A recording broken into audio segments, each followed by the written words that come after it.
My father tapped his glass with his knife the way he always did when he wanted the table to pay attention. We were at dinner. My parents, my younger brother Theo, and me.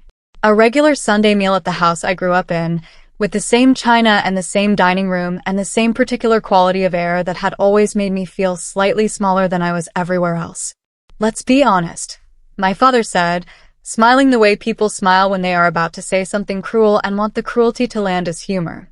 Iris was always the dumb one. My mother nodded. Theo smirked into his food. I was sitting right there. Then my father slid a folder across the table toward me.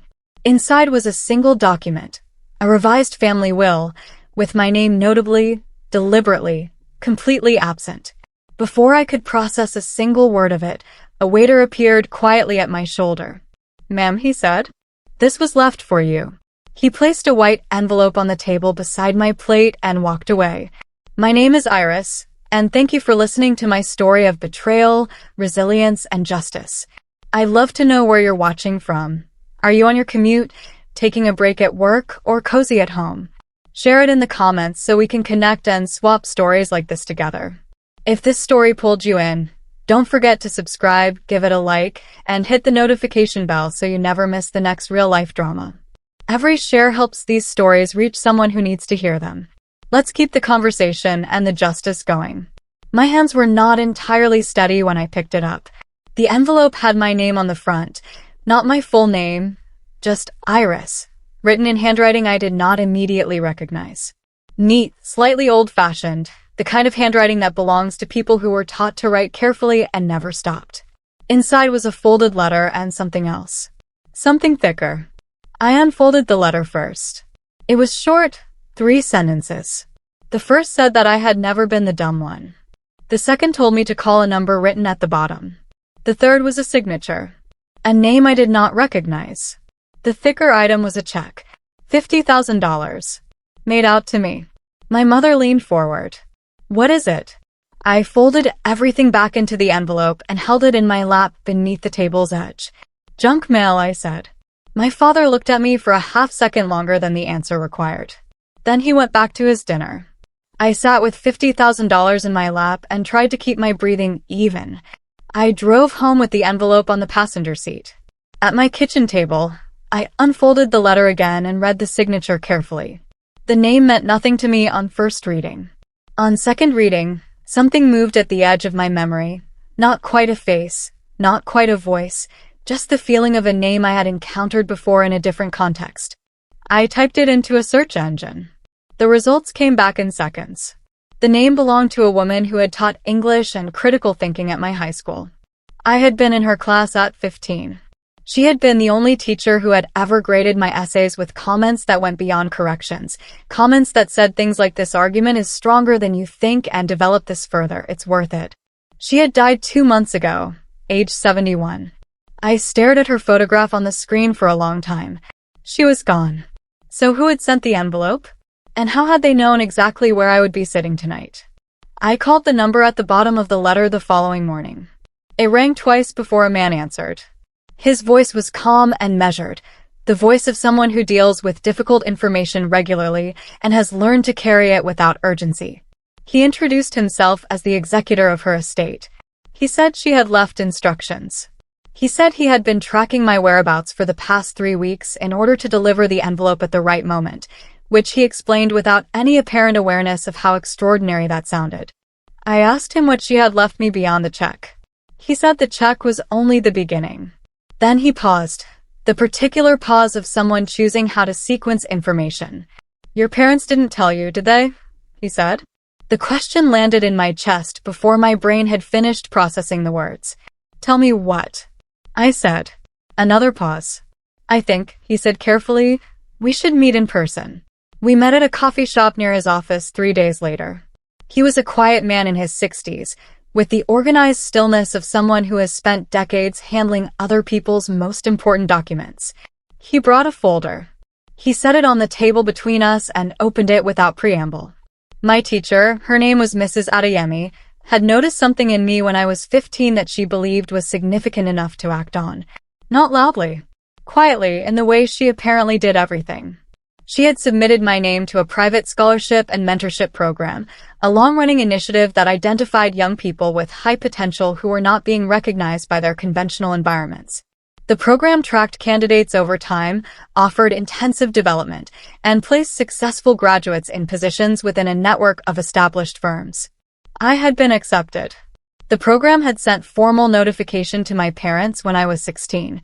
The executor slid a document across the table. "They were notified," he said simply. "And they responded." I looked at the response letter. My parents had declined the program on my behalf. I drove to my parents' house that evening without calling ahead. My mother answered the door and looked at me with the mild surprise of someone who was not expecting company, but was not particularly alarmed by it either. I followed her to the kitchen where my father was reading the newspaper. I placed the document on the counter between us. Neither of them moved to pick it up. "You declined a scholarship program," I said, "when I was 16. Without telling me." My mother looked at the document briefly, and then looked away. "We didn't think you'd succeed anyway," she said. Her voice was even, unbothered, the tone of someone stating a practical assessment. My father folded his newspaper. "We invested in your brother instead," he said. It made more sense. I stood in that kitchen for a moment with those words settling around me. Not anger. Not tears. Just the slow, terrible clarity of a person who has just been handed the explanation for a very long list of things they could never previously explain. I picked up the document and left without saying anything else.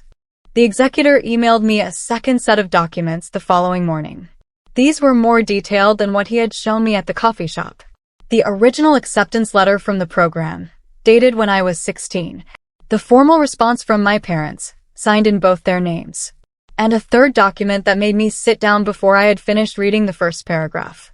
The response letter declining the program had included a consent signature mine. I had never signed it. I had never seen it. I had been 16 years old and completely unaware this program existed, and my parents had signed my name on a document rejecting it on my behalf. I stared at my forged signature for a long time. Then I scrolled to the bottom of the executor's email, where he had added a final note in plain, careful language. The program kept records of all declined candidates. Under certain conditions, declined candidates could be reconsidered. I was still listed after 26 years as eligible for reinstatement review. The program director's name was Dr. Owusu, and she had the particular manner of someone who had spent decades evaluating people and had long ago stopped being impressed by surfaces. She studied me across her desk for what felt like a full minute before she spoke. "You're 42, she said. "Yes," I said. "This program is designed for candidates in their 20s. The development track, the placement pipeline, it's structured around a particular life stage." "I understand," I said. She looked back down at the file in front of her. The original acceptance from 26 years ago, the forged decline, the documentation the executor had compiled. "Your case," she said finally, "is unusual." She closed the file and looked at me directly. "The circumstances of your rejection were not your choice or your failure. That matters to how we think about eligibility." She paused. "I'm not making promises, but I am willing to conduct a full assessment." She stood and extended her hand. "One last chance," she said. "But it will not be easy." I shook her hand and told her I understood. The assessment period was 8 weeks. Intensive courses in areas the program considered foundational: analytical reasoning, strategic communication, financial literacy, leadership under pressure. I attended sessions with candidates 20 years younger than me, sat through evaluations designed for people at the beginning of their careers, and did homework at my kitchen table until well past midnight most nights. I struggled. There was no point pretending otherwise. Not because the material was beyond me. I discovered, with a shock that took several weeks to fully absorb, that most of it was not. But because I had spent 42 years being told, in 100 different ways, that my brain was not the kind that succeeded at things like this. Unlearning that was harder than any assignment. One of the mentors, a woman named Dr. Petra Adebayo, sat with me after a particularly difficult session and said something I wrote down that night. "You are not slow," she said. "You were just never taught properly." Those are entirely different problems with entirely different solutions. I read that sentence back to myself several times before I turned off the light. The problem-solving assessment happened at the end of week 6. It was structured as a timed group exercise, 4 candidates working through a multi-stage business scenario with incomplete information, changing variables, and no single correct answer. The evaluation panel observed without participating. I had gone into it expecting to be the weakest in the group. What happened instead was that I found myself naturally doing something I had always done without calling it anything. Reading the room, tracking which pieces of information were being ignored, noticing where the group's assumptions were leading them somewhere the evidence didn't actually support. I said so calmly twice. Both times the group adjusted and the outcome improved. Afterward, Dr. Owusu stopped me in the corridor. "Your score was the highest in that session," she said. Not warmly, she was not a warm person, but directly, which meant more. I walked to my car and sat in it for 10 minutes before I could drive. For the first time in my life, capable was not a word someone else was applying to a different version of me. It was just what had happened. Theo found out I was in the program from a mutual acquaintance who had seen me at one of the sessions. He called me on a Tuesday evening, and I could hear the laughter in his voice before he had finished his first sentence. "Midlife crisis much," he said. I told him I was doing well and asked how he was. "Mom and Dad think it's embarrassing," he said. "A 42-year-old woman sitting in classes with 25-year-olds. You're going to fail and then you're going to feel worse than you did before." I said I appreciated his concern. He laughed again. The specific laugh he had always used when he wanted me to know he found me ridiculous, and ended the call. I sat with the phone in my hand for a moment. Then I opened my laptop and went back to the case study I had been working through before he called. They still believed I would fail. That belief, I had come to understand, was the one thing about my family that had never been a burden. It had always been a fuel source. The executor called me during the 7th week of the program. He said there was additional information from the estate he had been waiting until I was settled before sharing. He wanted to make sure I was in a stable position to receive it. Mrs. Adeyemi had not only left me the initial $50,000. 23 years ago, she had opened an investment account in my name. She had contributed to it consistently, quietly, without telling anyone, over the course of 2 decades. She had invested it carefully, diversified, patient, long-term, the way she apparently did everything. The account had grown. Significantly, the executor said. He sent me the statements that evening. I read the total 3 times. It was not a number that required me to make any particular compromises going forward. It was not a number that required me to depend on anyone for anything. It was not a number my parents had known about. And for the first time since the dinner where my father had slid the folder across the table and erased my name from his will, I felt the specific lightness of a person who has just discovered that the ground beneath them is considerably more solid than they had believed. Dr. Owusu called the final phase of the program the placement track.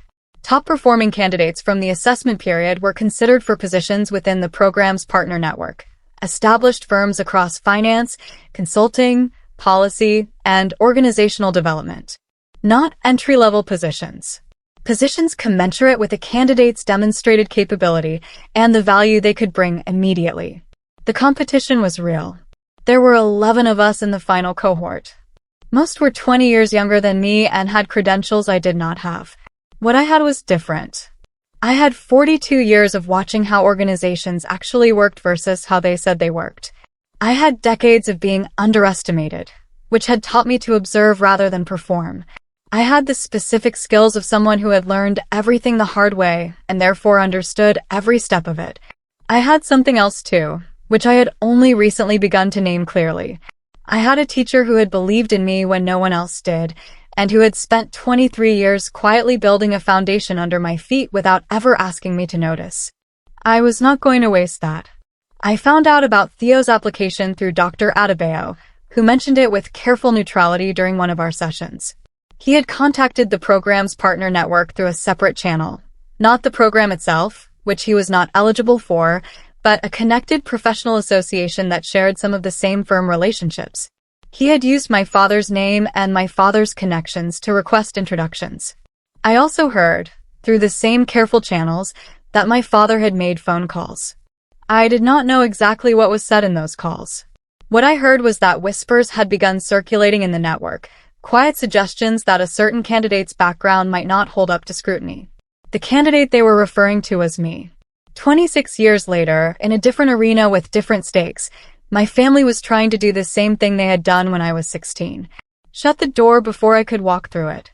I went back to my work and focused on the one thing I had learned, slowly and with difficulty, over the past 2 months. I could not control what they did. I could only control how well I performed. The final evaluation panel was 5 people, senior figures from the partner network, Dr. Owusu, and 2 external assessors whose names I had been given in advance. Midway through my presentation, one of the external assessors interrupted with a question about my professional background. The question was framed neutrally but pointed at a gap, the 26 years of unremarkable employment history that sat between 16-year-old me being accepted to this program and 42-year-old me sitting in front of this panel. I could have navigated around it. Instead, I told them everything. The program. The acceptance letter. My parents' response. The forged signature. The executor. The $50,000 and the investment account, and Mrs. Adeyemi sitting in a classroom when I was 15 writing this argument is stronger than you think in the margin of my essay. I told it plainly without drama, in the same even tone I had used for the rest of the presentation. When I finished, the room was quiet. Not the uncomfortable quiet of a room that doesn't know what to do with what it has just heard. The different quiet of a room that is thinking. One of the panelists asked to speak with me privately after the formal session ended. She was a woman in her late 50s, small and precise in her movements, with the kind of still attention that made you feel clearly seen. She introduced herself as Dr. Okafor and told me she had been part of the program's founding committee 30 years ago. She had known Mrs. Adeyemi. Not well, she said. They had been part of the same professional network, had met at several conferences over the years. But well enough to know that when Mrs. Adeyemi believed in something, she did not simply say so. She acted. Dr. Okafor looked at me steadily. She submitted your name to this program because she saw something worth fighting for, she said. She kept that investment account for 23 years because she never stopped believing it. She paused. I knew her well enough to trust her judgment, she said. And now that I've met you, I understand it. She shook my hand. You have an ally on this panel, she said. I wanted you to know that before the decision comes through. The high-stakes project was assigned to the top 3 candidates from the evaluation panel. We each received the same brief, a real organizational challenge from one of the network's partner firms, with access to actual data and a 2-week deadline to produce a full strategic recommendation. No theoretical scenarios. No training wheels. A real problem that a real organization needed real help with. I read the brief 3 times on the first evening and then put it away and slept on it. On the second morning I began. I worked the way I had learned to work over the past 2 months, methodically, without rushing the early stages, spending more time asking the right questions than jumping to answers.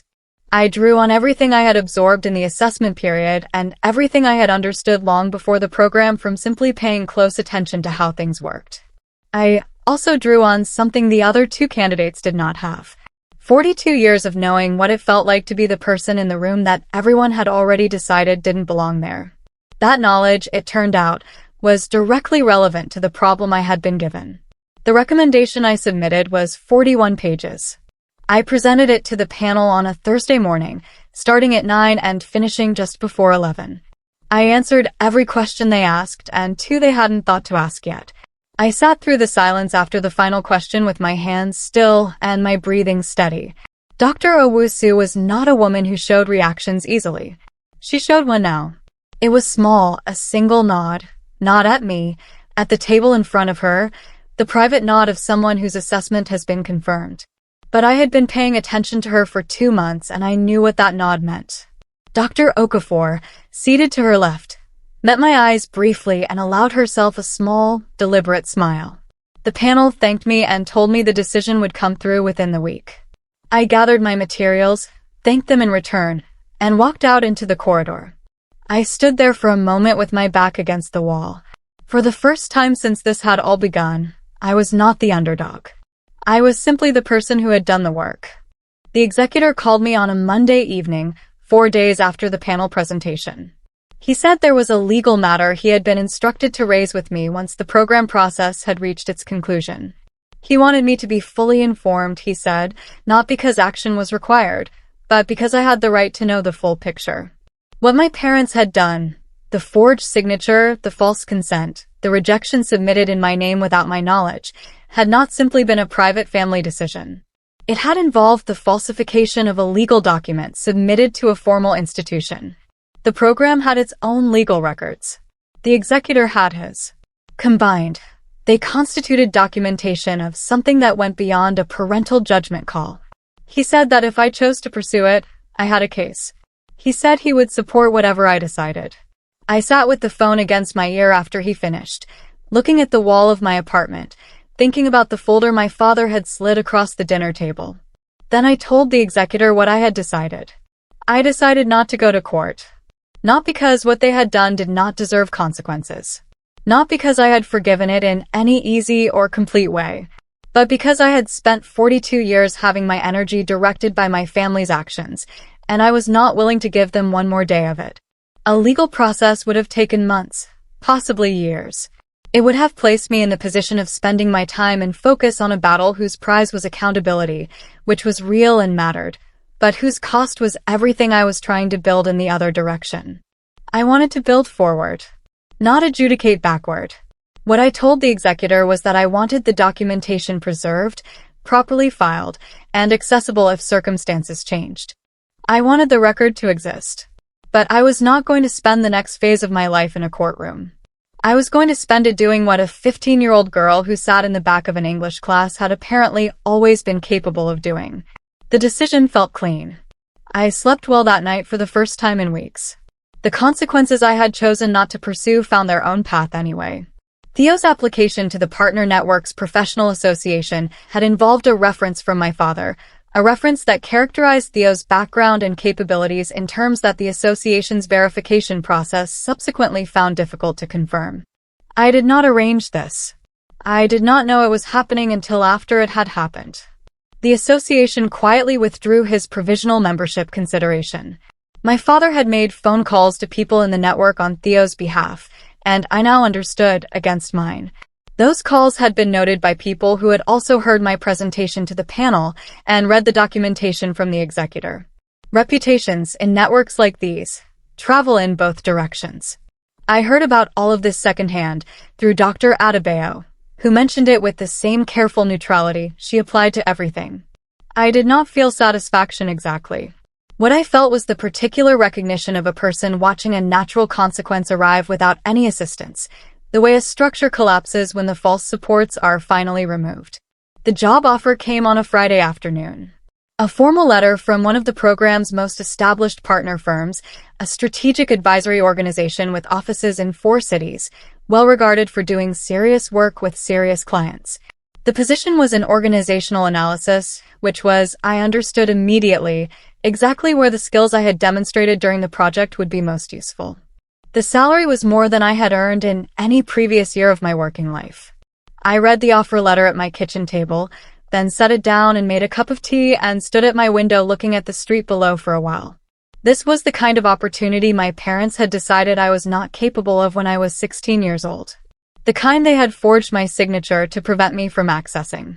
The kind I was now holding in my hands at 42, because a woman who had sat at the front of a classroom and believed in a quiet girl in the back row had refused to let the story end the way my family had written it. I picked up the letter and read it a second time. Then I wrote back and accepted. I visited my parents' house one final time before I started the new position. I had not called ahead. I parked on the street and walked up the path and knocked on the door the way I had knocked on it my entire life. My mother answered. She looked at me and then past me, as though checking whether I had brought something, a reason, an apology, a white flag. I had brought none of those things. My father was in the living room. He looked up when I walked in and did not stand, which told me that whatever he had been expecting from this visit, he had decided it was something he could receive from a seated position. I sat down across from him. I was calm in a way I had never been calm in that room before. Not the careful calm of someone containing something, the actual calm of someone who no longer has anything to contain. I had processed the anger. I had made my decisions. I had built the next part of my life on foundations that had nothing to do with this house. I was visiting, not returning. They sensed the difference immediately. My father spoke first. He told me, with a directness that I suspected cost him something, that things had become difficult. The network of contacts he had relied on for years had grown less responsive. Theo was struggling professionally. There were financial pressures he did not detail, but implied with the particular careful vagueness of a proud person asking for something without using the word asking. He wanted, he said, for us to be family again. My mother nodded beside him in the way she had always nodded, following his lead, supporting his frame, presenting a unified front. I looked at them both for a moment. Then I said, quietly and without any anger in it at all, I was family when you called me dumb. The room went completely still. I was family when you signed my name on a document I never saw. I was family for 42 years while you invested in Theo and wrote me out of your will and told everyone at your dinner table, including me, that I was the failure. I paused.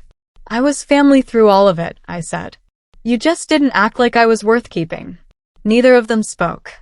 I stood up, picked up my bag, and looked at them one last time.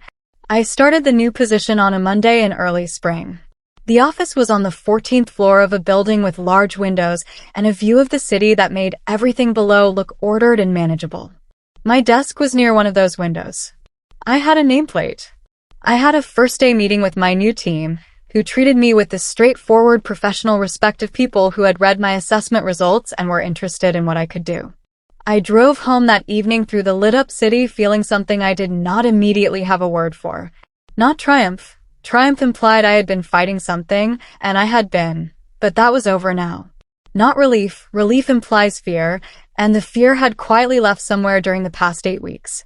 Something simpler than either of those things. Something that felt like arrival. There was a letter waiting in my mailbox when I got home. A final document from the executor, closing out the estate administration process. Inside, along with the legal paperwork, was a small handwritten card he had found among Mrs. Adeyemi's personal effects, addressed to me, apparently written sometime in the last year of her life. It said 4 words. You were always meant to rise. I stood in my hallway and read it twice. Then I went inside, made dinner, sat at my kitchen table, and for the first time in my 42 years, all of them, the difficult ones and the wasted ones and the ones I was only now beginning to understand had been quietly, carefully prepared for this. I believed it completely.